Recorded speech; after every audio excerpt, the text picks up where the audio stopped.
What's up, everybody? We're the English family. It's me, Paige, and obviously Everett's sleeping on Paige over there.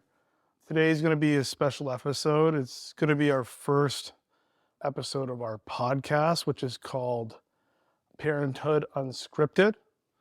That will be hopefully launched on Apple Podcast and Spotify soon.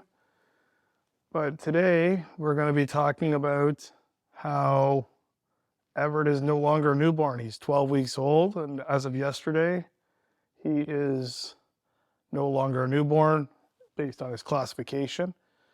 So I'm going to ask Paige, obviously, some questions. We'll talk about it. We'll just kind of go back and forth on some things here, but sit back, enjoy some stuff, and we're going to just talk about it. Okay. So, Everett. Why do we name him Everett? Where did it come from? Do we really have any special meaning for that? No. No. I mean, his middle name is a family name, but Everett was just a name on a list. Yeah.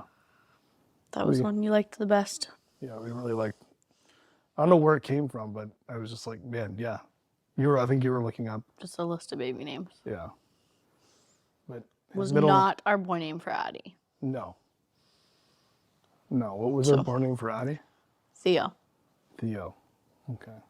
So he did not get a reject because his sister was born a girl. Yeah. Got his own name. But his middle name, Thomas, is actually a family name, obviously, right? So Thomas is your brother's name. Mm-hmm. And then it's also a family name. My uncle's name is Thomas as well. I do also have a great uncle, Tom. There you go. You also have a great uncle, Tom. So it's a family name in each. Lots of Thomases in our world. Yeah. A lot of Thomases. So when we first saw Everett, because obviously we didn't find out the gender beforehand, what were your reactions to finding out it was a boy? Because obviously we were a girl family to start off with, and then... How honest do you want me to be? Yeah, that was scripted, so yeah. I mean, we kind of were hoping for another girl. Yeah, we were kind of hoping for another girl. Poor Everett. We were hoping for another girl. So initially, obviously, like, he was born in a C-section. So, like, you hear him before you see him. So emotional before we knew whether it was a boy or girl. Knew I loved the baby, whatever. In my heart, I knew it was a boy. Like, yeah, I knew it. The second I heard him cry, I was like, it's a boy for sure. And I had guessed boy. Yeah, you guessed boy. You guessed, like, basically yes. All the metrics we walked were exactly right. Into the OR, and I said, it's going to be a boy, and he's going to weigh 11 pounds, 2 ounces. And when I heard him cry, I knew. I was like, that's definitely a boy. And then they showed him to us, and he was definitely a boy. I don't know, it's hard, because obviously you love your kid no matter what. Yeah. So, like, there was no part of me that was like, oh, my God, send him back. But I was, like, I didn't feel, like, disappointed. I don't know the right word. I felt some type of way about the fact that it was a boy. I feel like I did as well, because I was super girl dad when we first had our girl and Addie, but I do think that's part of it, because I feel like with Addie, like, the way that she wants to play, that's easy to me. Like, I can easily entertain a kid at the park. I can easily paint nails and play doctor and play with baby dolls. And, like, the things that Addie wants to play are, like, girly things. yeah. And so, like, she does play with cars. She does play with, like, little dinosaur figures. It's not that she only plays with girl toys, but the things that she typically asks me to play with her, I find very easy for me to do with her. The idea of playing, like, boy type of make-believe games, I just have a harder time with. I mean, maybe it'll get easier when he's old enough to want to play those things. Or maybe he'll want to play with dolls. Maybe. Who knows? With me, too. Like, I don't know. But I think we were so in the mode of being girl parents, and I loved being a girl mom, I do love being a girl mom. Yeah. So I did feel like some type of way about having a boy, But but the obsession comes. yes, So it grows on you. yes. So I feel like for the first few weeks, it was like I loved him so much because he's my baby. I'd do anything for my children. It doesn't matter what gender you are. Like, I'm going to love you no matter what. And I don't know when there was like something that like switched. But I cannot imagine having 2 girls now. I love the fact that we have our like best baby girl, best baby boy. I'm obsessed with him. A third, that's going to, the tiebreaker is going to be tough. I don't know. I think it's also hard, just to add. I feel like when I would see moms out with their like teenage boys, and like you always hear from boy moms that like boys just love their moms different. Yes. And so I think I loved the idea of raising a boy in that regards, but I had a hard time picturing me with a baby boy, toddler boy, like in that, In between that yeah, like, frame. yeah, in that stage when it's like you'd have to play with them and do that. I had a hard time picturing me with a little boy, but I loved the idea of having a teenage boy. Yeah. I don't even know if I answered your question, but. No, it's, yeah, definitely. Yeah, it's for me, like I said, like I mentioned, it's similar with Paige. Like we were hoping for a girl, but we wanted a healthy child. Yes. So I either one was- 100% yeah, will happily take this sweet guy. yeah. I can't even imagine life without him now. Like it's like I wouldn't even want the other combination what we would have right now. So Yeah, and like obviously I know that if we'd had another girl, we would have been thrilled and we would have said the same thing. We can't imagine ever having a boy or whatever. yeah, But now that like this is our family, like I truly can't imagine it any other way. yeah, for sure. How are we adjusting to life with a parent or with a newborn, obviously, and then obviously having our toddler on top of that? It's a little bit different when we had a newborn and that was just a newborn, but now having a newborn and a toddler, how are we adjusting to life with that? The tricky one. Yeah, it's been tough for sure. Yes, I think. And I think people would be lying if you said that it was easy. Okay, well, I think people either struggle with the adjustment from 0 to 1 or 1 to 2 more. And I do not feel like I struggled with we were so excited to have a baby with Addie. Like we'd been trying for a year before we got pregnant. You know, like we'd had a loss before Addie. Like with Addie, it was just like we were so thrilled to have a baby and obviously you can have those feelings and still struggle with the adjustment, but I did not feel like I struggled with the adjustment. I truly, I slept when the baby slept. I did all the things, and I feel like I truly absorbed my time with my newborn with Addie. Yes. With Everett, it's been way harder because when we were in the hospital, it wasn't just all this focus poured into him because that was the first time we'd ever been away from Addie.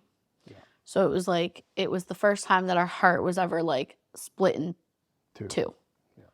And half of our heart was at home, half of our heart was with us in the hospital. And then it's you come home. And there's been so many times where I would love to just do this. This is why daycare has been a little bit of a blessing in this season. Because with Addie, I did this all day, every day. I took her outside for walks every day, but for the most part, I nursed her, I snuggled her, I held her. For people listening to the podcast, Everett is sleeping on Paige right now. Yes. And I just did this all day, every day with Addie. It was just her and I, just whatever she needed from me, I gave to her. And with Everett, when Addie is at daycare, that's pretty well what I do with him, other than when we need to get shopping and whatnot done, because obviously that's easier to do with a baby and not 2 children. But Like, I feel like when Addie's home, if Everett can be put down and we can focus our attention on Addie, like, that's what we've had to do. Yeah. Just in order to help her adjust and feel like her entire world hasn't changed, just like 95% of it. Yeah. I just feel like any opportunity we can have her be the focus, we have tried to continue to make her the focus, just to try to prevent any like sibling rivalry of you came along and all of a sudden I didn't get XYZ. And I mean, she's adjusted really well. And we do tell her, like, no, like, you've had your time where you were the focus. It's time for Everett to be the focus right now, whatever. But it has been hard. I also think that maybe some people's relationship in general thrives when you bring a newborn home. And that's just not our reality. No. Like, I feel like we had hit such a sweet spot with Addie. Honestly, probably after she turned 1. yeah. It was, Like, so, like, from 1 until she was almost 2.5 whenever it was born, we were, like, in this, like, good, sweet spot of feeling. like, we had everything under, not even under control, but like everything was in place how it should be. Yeah, like, I felt like we were a good team. Yeah. Like, I knew my role, you knew your role. There was no hesitation when I couldn't be home because I knew that you fulfilled everything that needed to be done, vice versa. Like, you travel a lot, whatever, and you, like, I mean, I can't speak for you, but I don't think you had feelings of, oh God, like, is she getting a bath tonight? Is she getting fed? Is she I getting... always knew that obviously you would do everything that you needed to do as a mother to fulfill everything, right? Yes. And then I think she was also at an age where it was easier that if somebody said, hey, do you want us to watch her so you can go out on a date? Like, she was old enough to enjoy having that time with grandma and grandpa, grandma and pops, Auntie Lisa, like, whatever. She was happy to spend that time with family that, like, it wasn't a big deal for us to just get out on a date and whatever. So I feel like we'd hit that sweet spot where we could focus so much attention on her, but also have that attention to spend and focus on each other. And I mean, having a baby who sleeps through the night, not in your bedroom, does make a difference with that. Yes, it does. And then it's just now that we're back in the newborn stage, we just go through, I feel like it's like a season of just being roommates. Yeah. And I feel like a lot of people I've talked to, I feel go through that scenario. Like, Yes. obviously there's the odd couples that thrive during stuff like this, but the majority of people are just trying to figure their way through things to get through that. And then there's just so much flux, like, between the fact that, like, you have a newborn, so nobody's sleeping perfectly. yeah. I mean, I had, like, hormones, have hormones. Well, I won't say it past tense. Yeah. There's some hormone changes going on. Not that I would have it any other way. I mean, you don't force me to breastfeed. Yeah. Not that I would have it any other way, but there is that feeling of not resentment, but just that feeling knowing that you can go off and do whatever. And, like, to Addie, it's a big deal because she knows you, she loves you, like, she would miss you. Yeah. But to Everett, like, you're neither here nor there. Like, it doesn't really matter. Yeah, it doesn't really. But no, right now in this stage, it's like it's like an all-consuming role. Mm-hmm. And I think that's probably the case for most newborns regardless, but especially when you are breastfeeding, because you, like, literally physically need to be with your baby basically at all times. So with Addie, I had a really hard time separating. With him, I'm having an easier time. Like, with Addie, I didn't leave her. I left her alone once so we could set up her bank account. Yeah. And I was, like, panicking You're on the inside the mortified. whole time. And I was gone for, like, maybe an hour. Yeah. And this time, like, as soon as I was cleared to, like, resume activities, I've left him for a couple hours a week so I can, like, an hour and a half, a couple times a week. So I can go to yoga and just have that time to still feel like myself. Yeah. But yeah, I don't know. It's hard on relationships. I mean, we could literally talk about this for hours. That could be another episode. Yes. But in short, our relationship does not thrive in the newborn stage. No. It takes us some time, which is fine. And I think this time, at least I went into it knowing that. With Addie, I feel like it like really threw us through a loop. But this time, I feel like we have the confidence of like, we can be roommates right now. Mm-hmm. And we can still be, like, happily be a husband and wife at some point. Yeah. And it's okay that things feel terrible. I shouldn't say that. They don't feel terrible. But, you know. Just the way that they are, right? Our relationship does not need to thrive all the time, especially in the newborn stage, in order for our family to be thriving. Yes. And frankly, our family also does not need to be thriving all the time. Right now, we're surviving, and that's okay. Yeah. Super cute guy. Oh my God, I love him so much. Some of the struggles that you've been going through with him and her, there's a little bit of breastfeeding issues, but they're completely different scenarios, right? Or not? A little bit similar each way, but same but different. Same but different. I mean, yeah, anybody who says that breastfeeding is like the easier option, well, I don't think no matter how you choose to feed your kid is like an easy option, because everybody's gonna have an opinion about it. With Addie, we had supply issues because she slept through the night very early, and she could not latch properly. So we used a nipple shield for the first 6 months. And then she just kind of adjusted. She didn't need it anymore, and that was fine. And I'll say that girl's a champ, because she adjusts to things, like all the things that I would worry about, how she would handle the adjustment, and she just did it. Like one day I just tried to do it without a nipple shield, and she just did it. She did it, and then was fine to never have it again. And like she never struggled when she was exclusively breastfed. Yeah. But she would, when she was having issues gaining weight because of my supply, I was pumping and we were giving her top-ups of breast milk.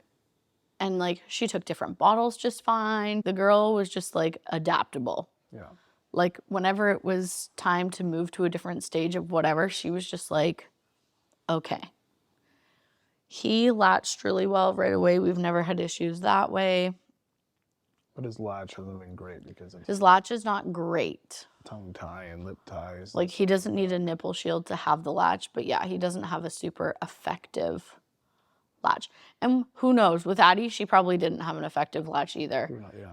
But it was COVID. Yeah. So nobody got that hands-on. We didn't really have any help. It was just like, figure it out on like how you go. I did a couple Zoom lactation consults, but that was about otherwise it was like nothing in person, nothing, whatever. With him, at least we've been able to have like proper assessments.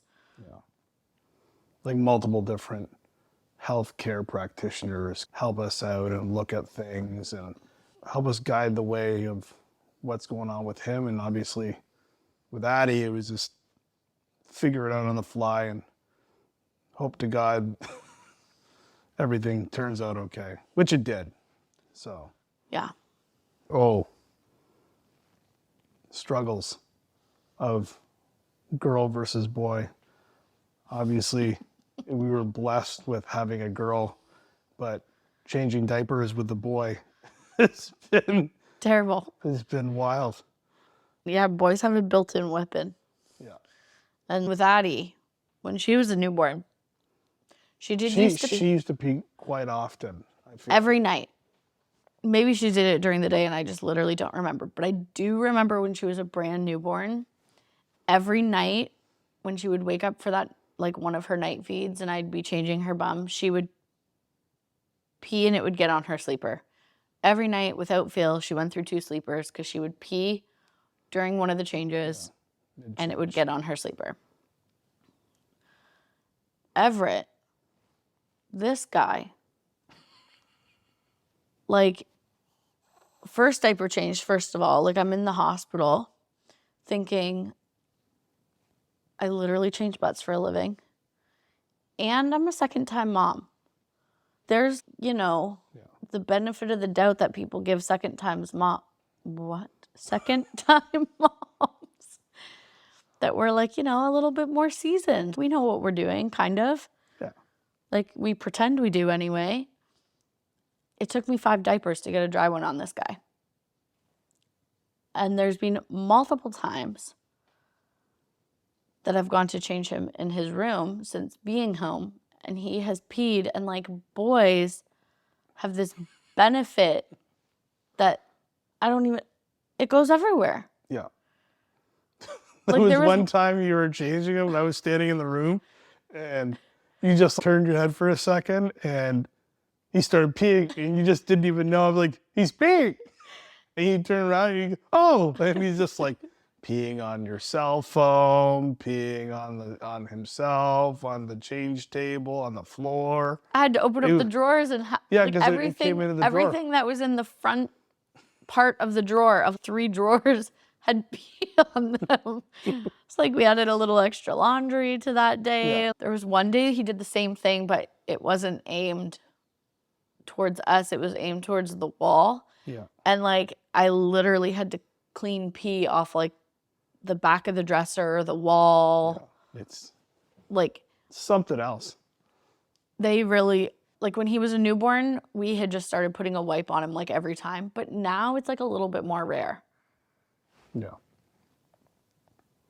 Yeah. But he doesn't pee as much. When he does. I try and do the little trick when I wipe him. You like kind of go in and you kind of wipe his pubic area before and just kind of let him do his thing. And he might pee, he might not. Sometimes he poops as well on top of that. But I just risk it for the biscuit. Yeah, you risk it. You just open it right up and hope for the best. I throw a little thing a wipe over top as well, just in case it kind of goes everywhere and contain it a little bit. But I just like to live life on the edge. I know some people that have had boys and have girls and they're like, oh, well, I'm worried about the whole back to front, front to back thing. And I'm like, dude, if it's easy. If you know how to drive on a one-way street, there you go. You're good to go. There you go. With boys, though, you got to be a firefighter. Yeah, you got to know how to control the hose. Yes, it's it's in our opinion, well, in my opinion, probably in your opinion too, it was a treat having a girl first. On top of, and then once you get the hold of the whole boy thing, I feel like if you had a boy first, it's gonna be a cakewalk. It would have been a cakewalk. But for us, I feel like we went into it obviously we know different body parts, whatever. But I just feel like we had no idea. No.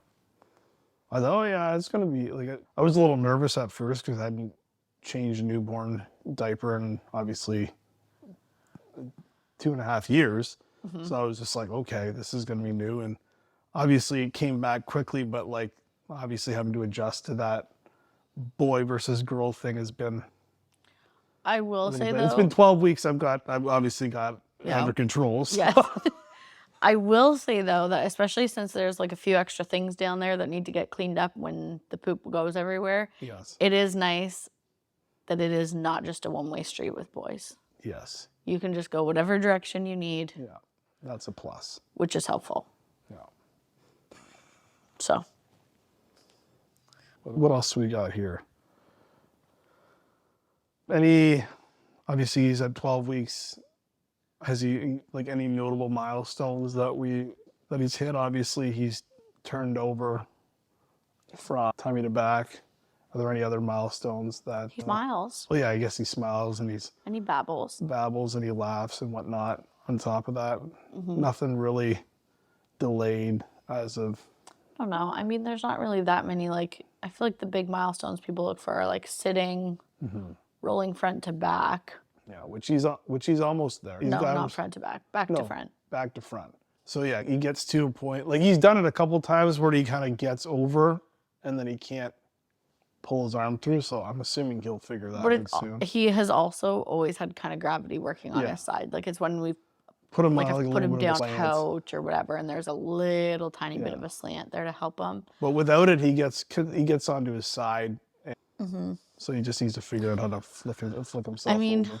I don't really feel like the milestones and like their newbornness is like that exciting other than the smiling and the laughing. Like those are the best That was like milestones. overnight too. It was like we're like, when is he gonna smile? And when is he gonna start laughing? And then all of a sudden, he just started laughing and smiling, and it was. See, I feel like I think it went overnight, but you see him like No, I feel you're like with it was him gradual. 24/7. Like obviously, I leave, I do things and whatnot, but you see how he's evolved and whatnot. I feel like with him, it was more like I feel like with Addie, was like once she started smiling, she was just smiling. Once she started laughing, like she just laughed.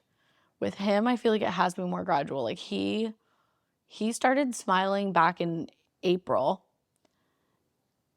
and it was like really hard to get him, like he didn't give them up for free. Like it was like kind of, it felt rare that he would smile, which made me kind of sad. And then I do feel like it was like an overnight thing where like all of a sudden it was just like Boom. he started giving him out for free. This is like, we may have created the happiest baby on earth. Like obviously, you know, there might be some debate in that, but like he is such a happy kid, and like he's a happy kid 98% of the time. Oh yeah, but the when 2%. he is the 2%, when he is tired, he is the crankiest person in the world. And like there's nothing you can do. Yeah. Yeah, with him, I think that's been the hardest, is when he gets like that and there's like literally nothing I can do. He's waking up now. So you're gonna hear a little crying in the microphone there. Probably needs to eat. That's been the hardest part, is just writing that out. And like when he got his 2-month shots was probably the hardest. Yeah. On me. Just, I hate comparing the two kids. But like with Addie, it was like you could offer her the boob and that solved every problem. Just about. And with him, it just doesn't. Like sometimes if he's just like feeling upset, like you really do just have to hold him through it. And I have a hard time not like fixing the problem. Yeah. But otherwise, he is like, I mean, you literally look at him and just smile, and he's just so content. The other 98% of the time, so happy, so just like whatever. But yeah, I mean, we started with newborn milestones, didn't we? Yeah. The smiling and the babbling are probably the only milestones that are like super fun at this stage anyway. And he's met both, and they're like my favorite. Yeah. Sleeping wise, he's a great sleeper. He's been a great sleeper, obviously. Compare like both of our kids in newborn phases were Great sleepers. great sleepers. I know people that. With Addie, things turned around when she was like 6 or 7 months. She stopped sleeping through the night. Yeah. But she pretty reliably slept through the night from earlier than 6 weeks probably. Yeah, no. Maybe around 6 weeks until 6 months, she slept pretty reliably through the night. With her, she sometimes wouldn't go to bed until late.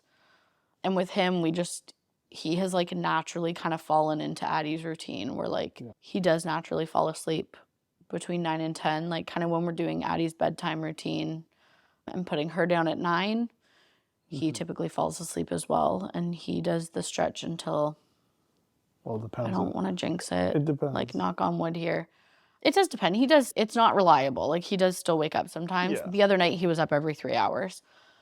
But like last night he fell asleep probably 9:30. And he didn't wake up until this morning at 6:30. So like. Yeah. So you did the stretch. Like sometimes he wakes up at like 2, 3, 4, 5. Yeah, I Like feel in like between there, like lately, anywhere from like 2 to 6 is kind of like where he kind of wakes fair up. game. Yeah. 2 to 6 is fair game. But I feel like in the last week, for the most part, it's been between like 4:30 and 6. Yeah. Did I say 2:30 or 4:30? You said 4:30. Okay, yeah, that's between 4:30 and 6 has been like the most reliable with when he's been waking up, which like I don't think you could ask any parent if they'd be disappointed. Like no parent would be disappointed in that. Yeah. Even though you So still have to get up and pump and do that stuff, obviously, to maintain your supply. yeah, to maintain my supply, but it has given me some freedom. Like last night I didn't get up. So I feel like if there's been like days where I've been like extra, like yesterday was a struggle. Like even when you're like, oh, how is yoga? I like literally felt like I slept through the entire class. I didn't, like I was doing yoga, but like I left and I was like, I think I was only semi-conscious during that entire class. And so like last night I was just like zonked. You were just like, oh, can you rub my back? And then all of a sudden, it was 30 seconds in, and you're like, And I slept. Usually I wake up between 3 and 4, and I slept right through until 6:32. So yeah, it's been great. No complaints. this guy's been pretty awesome. Yeah. That taste. He does pretty well with a lot of people. So how do you feel, like we already really touched on this, how do you feel that him being a boy has strengthened the bond of our family? Like, obviously you feel like our family isn't complete just yet. No. We voiced that opinion before. And do you think that it has strengthened our bond as a family? Yeah, I mean, I don't think it has anything to do with the fact that he's a boy or not. But I don't know. I mean, yeah, like I think Addie loves him. Addie enjoys having him around. You touched on that. feel like- Addie's been amazing with Everett, where Yes. I thought it might have been. Like any concern, it goes into the same thing what I was saying. Like we kind of, any change we threw at Addie, she's always taken it very well. And this has been no different. Where like she really has just settled into the big sister role so seamlessly. And again, like I don't think this has anything to do with the fact that he's a boy versus if we'd had a girl. And it's hard to say about like strengthening our family just because, like I also said, like you and I in the newborn season, the infant. Not very strong. It's not that it's not strong. It's just like I don't think we're not strong. No, Like I don't think we feel any less like devoted or committed to each other. I think it's like we're just, I don't know, surviving, not thriving. I do think the bond for Addie 100%. I think having a sibling, she's changed quite a bit. Like she's super protective of him. She's very protective. Like when he first came home and like grandparents were holding him, she'd be like, "No, give him back to mommy, or give him back to That's not daddy. your baby." That's not your baby." Like she was, and she still is Super protective. Now she lets her grandparents. Yes, the grandparents have been initiated into the club. That's fine. Yeah. The midwives, she was super against them touching him, looking at him, talking about him, like anything. I feel like from that, like it like just gave us like one more thing to like love about her. I feel like jury's out, like with like how it's gonna strengthen like you and I. Like I think we already said we could probably do a whole episode on this, but like I think with you and I, and like you hear it before, so like I think until you experience it yourself, maybe like it's just like words that other people say, but like it is true where I feel like with each season that we've walked through that has been harder on our marriage or harder on you and I, and like it does feel like you're making a choice to be together and you're making a choice to be committed, and it's all about choices. It doesn't just come super easily. I think that for every garbage is the getting garbage truck is coming by the house right now. I think for every season we've walked through that has been harder like that, because I mean we've been married now for 5 years, together for 10. With every season we've gone through that hasn't necessarily been the easiest on us. I feel like we've come out the other side, and I do feel like our bond is so much stronger. Yeah. And it does make that like sweet season that follows feel even sweeter. Like I can remember when Addie turned 1 and we had like probably one of our biggest arguments ever as she was turning 1. The biggest arguments we have ever had have been after we've had kids. Yes. And most of them were after Addie. And I can remember one of them was right around her first birthday party. And it was like really shortly after that I felt like we got it. Like we found our groove and we were like good. And I just remember feeling so grateful that it's like we had made it out of that season, and like it did feel like our bond had gotten so much stronger because we toughed it out together. Yeah. There is light at the end of the tunnel. Yes. And so like this time it's nice going into it knowing that we'll find that again. But I also feel like it's hard to ask how it's strengthened our bond right now, because I know that we'll come out the other side and I am going to feel so much more grateful and so much more connected to you. But I feel like you can't, like at 12 weeks, like we're still in the roommate phase. So it's hard to say how it's going to change like you and I. But I know it will. I don't know. A couple tips for new parents out there with newborns. Are there any tips or strategies to kind of help with? Don't listen to anybody's Okay, yeah. So don't listen to anyone's tips or strategies. Take everything with a grain of salt. Yeah. Like you can listen out there, take little bits and pieces, try it out. Try it all. And see what works for you. Because obviously you did a lot of research and a lot of stuff, like listening to people and taking things here and there. Yeah, like I feel like, I mean, I researched like basically everything we do with our children. At some point, I have researched or looked up something about it. And I mean, obviously there's like lots of helpful tips out there. But I do just think that, I don't know, every family is different. Every dynamic is different. So many people. And I feel like some of this is more pertinent if you're like a first-time parent. But like when I was pregnant with Addie, so many people were like, oh, make sure you have the nursery ready because you might want the baby out of your room sooner rather than later, and blah, blah, blah, blah, blah. We were staying at a one-bedroom basement apartment. There wasn't going to be any sort of nursery, but... Yeah. But even aside from that, they probably would have been mortified to find out that I slept on the couch.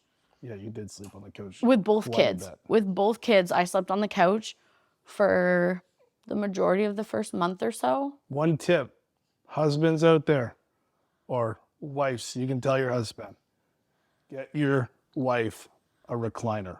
Yes, especially if they have a C-section. Yeah. So with Addie, I mean, she was in the NICU for the first week.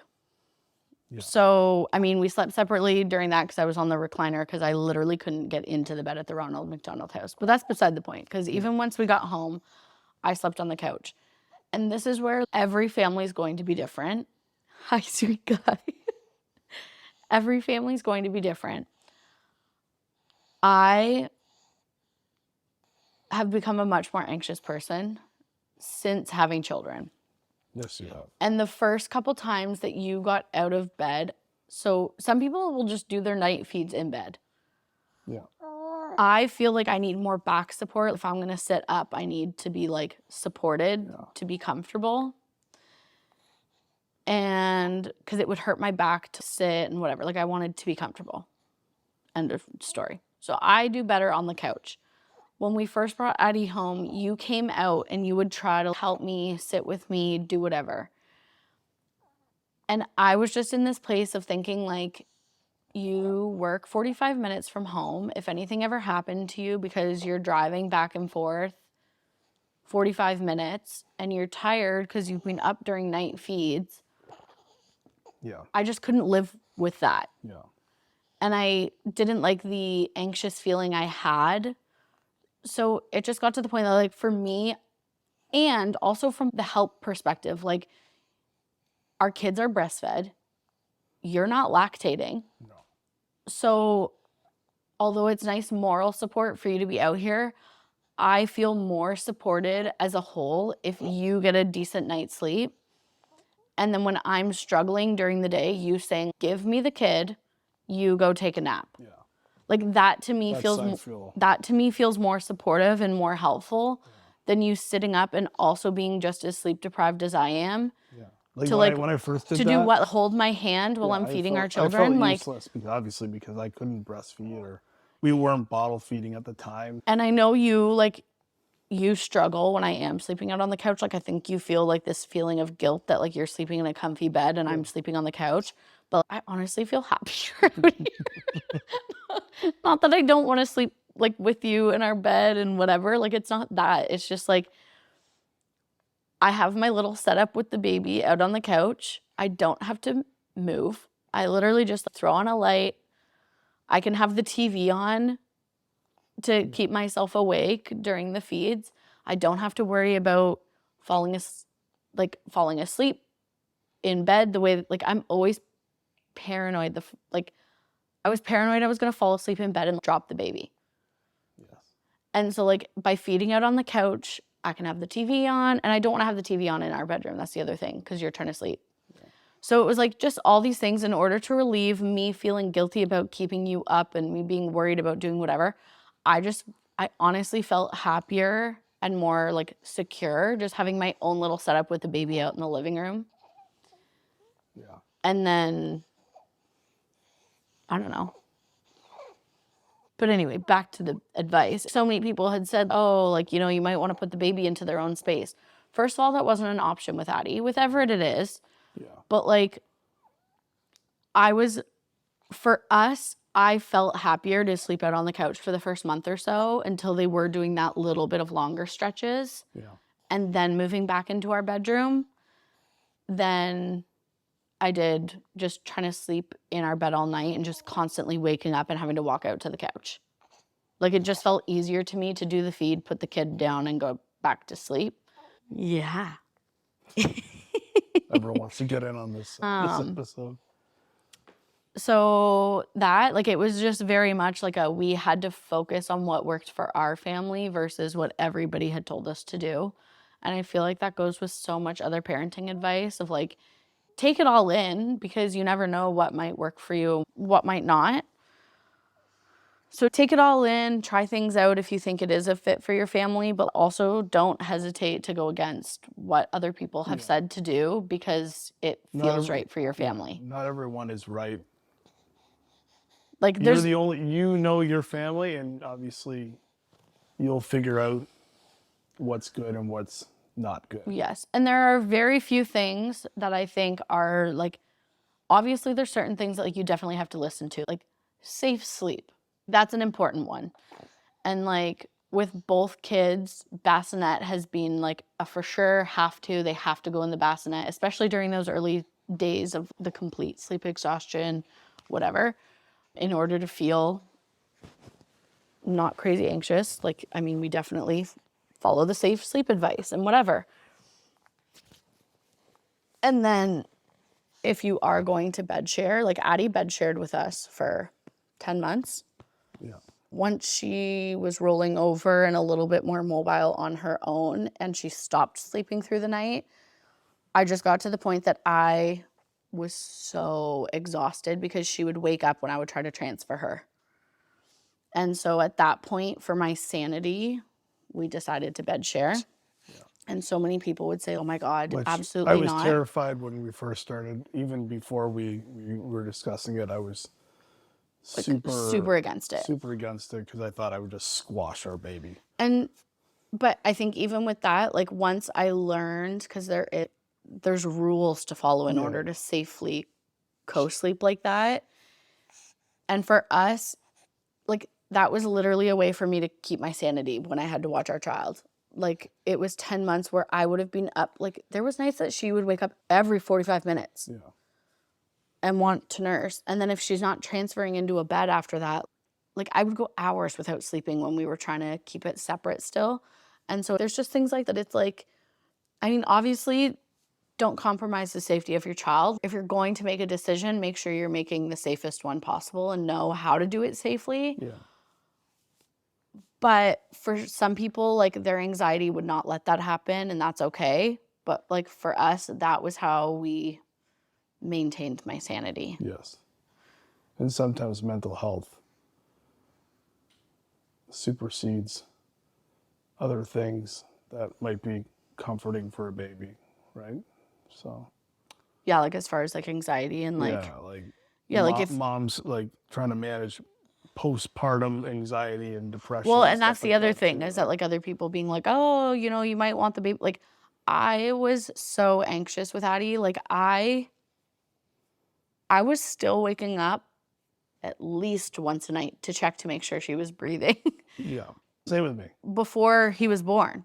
Like now I have a new person to be anxious over. Yeah. But like I was still checking her at least once a night, even once she was more than 2. And like at that point, like, I mean, the SIDS risk is gone. Yeah. At that point, it would be more like entrapment and whatever, which like the way that her bed is set up is like not really possible. Yeah. But again, it's like that anxiety and whatever. And so it's like for us, I felt more secure having her sleep in our bedroom for that first, like I was happy to have her there Yeah.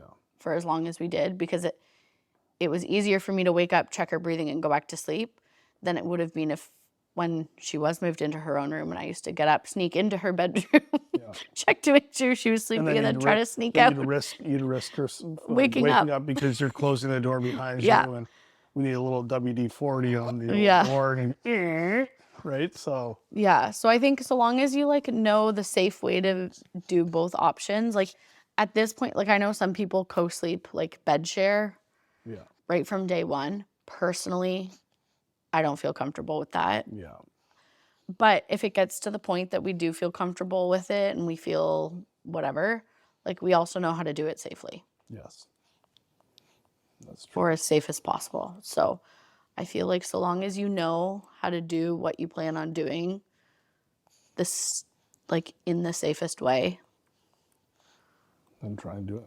I don't know. You just got to do what you got to do. Yeah. So I think that's where we're going to stop it today. It's been quite a little bit of time on this first episode of our podcast.